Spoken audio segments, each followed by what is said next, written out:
보육원 이름표가 깨끗하게 벗겨져 있었습니다. 종이 아래 눌린 스테이플 자국만 남아 있었죠. 이상하게도 그 빈칸의 날짜는 이 지역의 출생신고일과 거의 겹쳤습니다. 지은호가 조용히 속삭였습니다. 이거 일부러 비운 흔적 같지 않아요?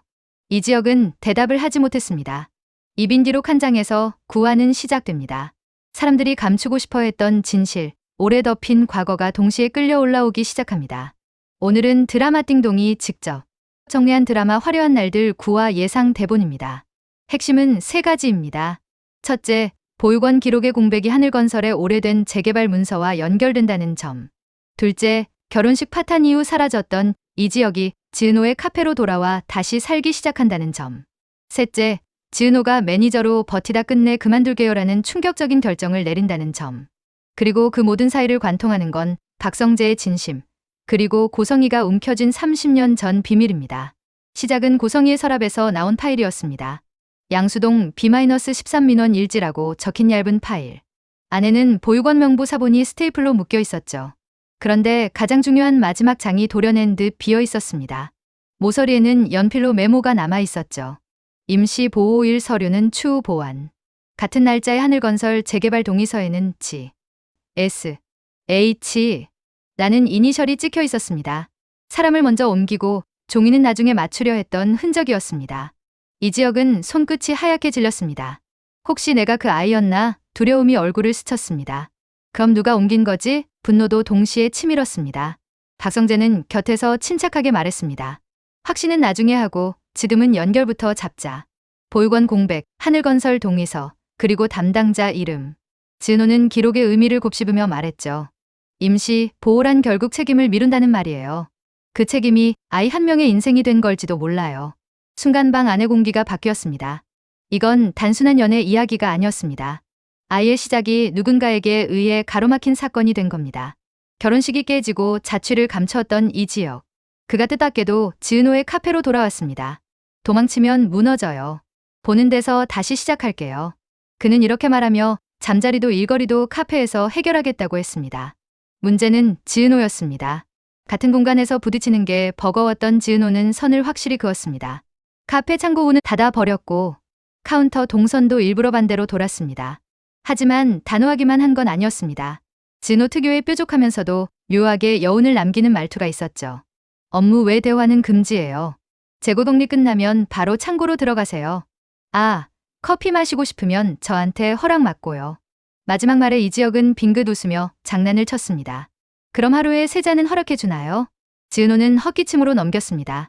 거절 같으면서도 틈을 조금 남겨둔 대화였습니다. 충돌은 금방 일어났습니다. 납품업체가 배송 시간을 어기고도 큰 소리를 쳤죠. 지은호가 단호하게 조항을 짚었습니다. 오늘 이후 지연은 단순 지연이 아니라 위약이에요. 인수는 하되 페널티는 적용합니다. 업체 담당자가 꼬리를 내리자 옆에서 이 지역이 거들려다 멈칫했습니다. 그때 지은호가 잘라냈습니다. 고객 대응은 제가 할게요. 선배는 창고에만 신경 써주세요.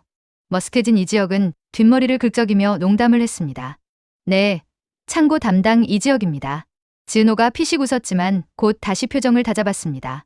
이후에도 분위기는 비슷했습니다. 이 지역이 혹시 도움이 필요하면 하고 말을 꺼내면. 지은호가 곧장 막아섰습니다. 필요 없어요. 제 일이니까요. 말은 차가웠지만 그 속에는 아주 작은 여지가 남아 있었습니다. 바로 그 틈 때문에 이 지역은 웃었고 지은호는 순간 흔들리다 얼른 시선을 피했습니다. 박성재는 더는 돌려 말하지 않기로 했습니다. 카페 문 닫고 나오는 길, 그는 담담히 말했죠. 내가 좋아. 지은호는 고개를 들며 대답했습니다. 알아요. 오빠가 그래서 늘 기다려줬다는 것도 알아요. 박성재의 얼굴이 잠시 무너졌다가 다시 고쳐졌습니다. 그럼 이제는 내 차례였으면 좋겠는데. 지은호의 대답은 단호했습니다. 내 마음부터 정리하고요. 순서 어기면 오래 못 가요. 이 대화는 단순히 두 사람만의 문제가 아니었습니다. 멀리서 듣고 있던 이 지역의 마음까지 흔들었으니까요. 그는 아무 말도 하지 않았지만 손등을 꽉 쥔 모습이 눈에 띄게 굳어졌습니다. 며칠 동안 보육원 기록의 빈칸을 파고들던 이 지역. 그는 분노로 가득 차 있었습니다. 왜 내 이름은 없었을까? 왜 나만 출발선이 지워졌을까? 그 분노는 아버지 이상철을 향하기 시작했습니다. 혹시 아버지가 날 데려온 게 아니었나? 아니면 진실을 숨긴 게 아닐까? 그때 이상철이 낡은 상자를 들고 나타났습니다. 안에는 병원 영아 입퇴원 대장 사본이 있었습니다. 보호자 공란, 퇴원 사유는 가정 위탁. 담당자 이니셜은 Y, 씨. 이지혁이 단번에 물었습니다. 아버지, 그게 아버지예요? 이상철은 고개를 끄덕였습니다. 맞다. 대신 그날 나는 서류가 아니라 사람을 먼저 품기로 했어. 곁에 있던 김다정도 말했습니다. 종이는 늦어도 사랑은 늦으면 안 되잖아. 이지혁의 표정이 흔들렸습니다. 그의 분노는 내가 버려졌을까라는 두려움과 원망이었지만 아버지의 고백은 전혀 다른 진실을 보여줬습니다. 이상철은 데려온 사람이 아니라 아버지가 되기로 한 사람이었습니다. 기록의 공백을 대신 메운 건 서류가 아니라 마음이었죠. 분노가 사라진 건 아니었지만 방향이 바뀌었습니다. 누가 날 데려왔나 해서 누가 기록을 지우고 이용했나로. 박영란은 더는 숨지 않기로 했습니다. 그녀를 따라다니던 스토커는 일상을 무너뜨렸고 항상 지켜보고 있다는 쪽지는 공포를 분노로 바꿨습니다. 결국 경찰에 신고를 하고 작은 인터뷰까지 나섰습니다. 유명하지 않아서 더 쉽게 지워져요. 그래서 지금 말해요. 고성이는 처음엔 이 모든 걸 막으려 했습니다. 가문의 흠이 될 수 있다. 외부 시선이 더 큰 위험이다. 이런 논리 때문이었죠. 하지만 영라가 끝내 물러서지 않자 고성이는 허락했습니다. 그리고 말했습니다. 엄마가 잘못 배운 게 많았네. 평생 권력을 지키기 위해 침묵과 은폐를 배워온 고성이. 그녀가 딸 앞에서 처음으로 그 습관이 잘못됐다고 인정한 순간이었습니다. 이 고백은 단순한 모녀 대화가 아니었습니다. 30년 전부터 이어져 온 오래된 사건의 냄새가 풍기기 시작했습니다. 고성이의 집착과 비밀이 그 사건과 연결돼 있을지도 모른다는 강한 암시였죠. 박성재는 더는 감정을 숨기지 않았습니다. 내가 흔들리는 거 보이는데도 내가 기쁘더라. 나 진짜 못된가 봐. 지은호는 곧바로 선을 그었습니다. 오빠가 못된 게 아니라 오빠가 사람인 거죠. 하지만 원하는 결론을 내가 대신 내줄 순 없어요. 박성재는 고개를 끄덕였지만 무겁게 말했습니다. 그래도 내가 다치면 난 가만히 안 있을 거야. 그 말은 오래 지나지 않아 현실이 되었습니다. 하늘건설이 본격적으로 움직이기 시작했으니까요. 결혼식 파탄 이후 그룹 내부에서는 이런 말이 돌았습니다. 이 지역을 어떻게든 관리해야 한다.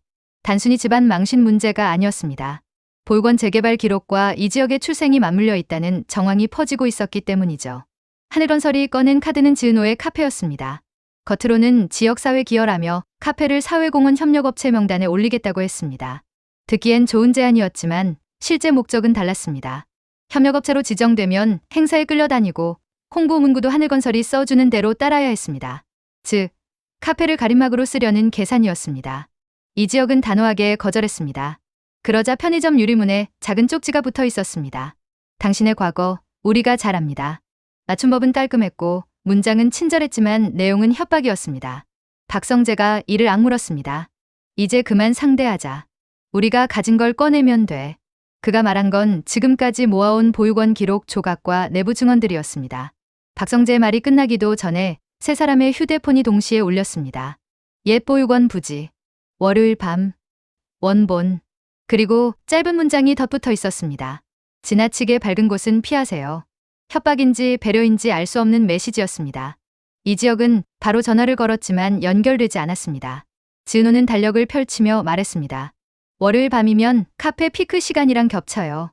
성재 오빠, 홀은 맡아줄 수 있어요? 박성재가 고개를 끄덕였습니다. 내가 가야 한다면 난 여길 지킨다.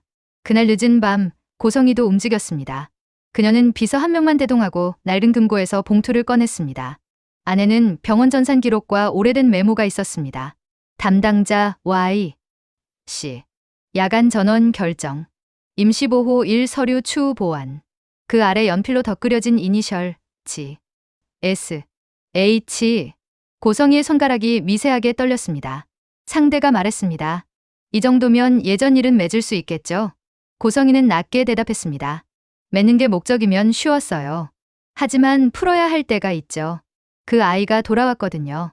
그날 저녁 박영라의 인터뷰 영상이 올라왔습니다. 내가 덜 유명하다는 이유로 지워지지 않겠다. 댓글창은 시끄러웠고 협박 메시지도 쏟아졌습니다. 그중 하나가 눈에 띄었습니다. 30년 전엔 운 좋았지. 이번엔 누가 지켜줄까? 문장 사이에는 일부러 낸 오타가 있었습니다. 익숙한 말투, 친절한 종결. 지은호가 말했습니다. 같은 느낌이야. 이지혁이 고개를 끄덕였습니다. 맞아. 보육원 쪽 쪽지랑 똑같아. 밤이 깊어갈 즈음 이상철이 카페로 들어왔습니다. 평소보다 말이 적었습니다. 아메리카노 단을 두 손으로 감싸며 말했죠. 혀가, 엄마가 내 방에 편지 하나 두고 갔다. 내가 언제든 돌아오든 끝까지 물어보든 아들이 하려는 대로 하라고. 이지혁의 어깨 힘이 조금 빠졌습니다. 지은호가 조용히 말했습니다. 아버님, 혁 선배는 여기 있어도 무너지지 않게 제가 선 긋고 있어요. 이상철이 미소를 지으며 말했습니다. 선이란 게 외줄 같아 보여도 다리가 되기도 한다. 그 한마디가 셋의 마음을 흔들었습니다. 지은호는 선을 지키려 애썼습니다. 그러나 자꾸 이지혁의 모습이 눈에 밟혔습니다. 컬 겹쳐드는 습관, 영수증을 정리하는 손길. 스스로 다짐했습니다. 업무, 딱 업무. 박성재는 묵묵히 버텼습니다. 오늘은 내가 바람막이 할게. 짧은 말 속에 진심이 담겨 있었습니다. 그는 지은호가 거리를 두어도 방향을 바꾸지 않았습니다. 내가 지혁이를 돕는다면 난 은호를 돕는다. 이지혁은 말이 적었습니다. 창고 담당 이지혁입니다. 하고 농담했지만 웃음은 오래가지 않았습니다. 문 손잡이를 잡을 때마다 마음은 무너졌습니다. 세 사람은 다가가지도 멀어지지도 않았습니다. 말 대신 행동으로 보여주려 했습니다. 지은호는 퇴사 결심을 숨긴 채 매뉴얼을 고쳤습니다. 박성재는 옆에서 묵묵히 받쳐주었습니다. 이지혁은 창고 문 앞에서 단단히 버텼습니다. 그날 밤 세 사람의 휴대폰에 동시에 메시지가 도착했습니다. 수요일, 장소 변경, 최종 서명자 대면 가능. 이번엔 훨씬 구체적인 제안이었죠. 지은호는 불안했습니다. 계속 장소를 바꾸는 건 함정일 수도 있어요. 박성재는 단호했어요. 그래도 가야 돼. 안 가면 평생 흔들릴 거야. 이지혁도 고개를 끄덕였습니다. 이번엔 내가 직접 묻고 직접 확인해야 해요. 수요일 저녁 약속된 공터. 낯선 남자가 봉투를 내밀었습니다. 안에는 조작된 흔적이 선명한 보육원 서류가 들어있었죠. 아이 이름은 비어 있었고 담당자 이니셜은 Y, C. 그 옆에 흐릿하게 덧쓴 G, S, H. 바로 그때 고성이가 모습을 드러냈습니다. 그녀는 또 다른 봉투를 내밀며 짧게 말했죠. 숨기면 더 커져. 이번엔 같이 풀어야 해. 세 사람은 숨을 고르며 봉투를 바라봤습니다. 드디어 30년 전의 진실이 코앞에 다가온 순간이었습니다.